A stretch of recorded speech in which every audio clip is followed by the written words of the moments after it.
Iglitare ka qenë një nga emrat më të njohur në tribunën e stadiumit Air Albania gjatë ndeshjes mes Shqipërisë dhe Serbisë. Ish sulmuesi kombëtares nuk ishte vetëm në rolin e tifozit, por edhe me një mision të caktuar falë rolit që mbulon tashmë në radhët e Milanit.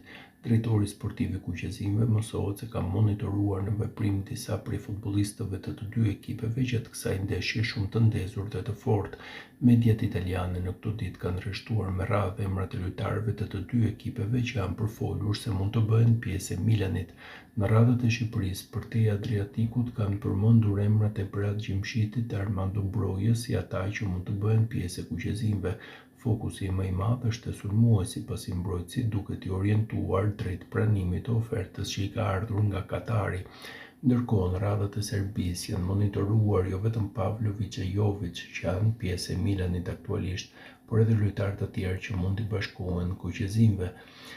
Ata janë sulmuesit Mitrović dhe Vlahović, të cilët janë mes alternativave të diskutuara këto ditë për të përforcuar repartin e avancuar, edhe pse në Itali cilësojnë me kosto të lartë për arkat e klubit të Milanit.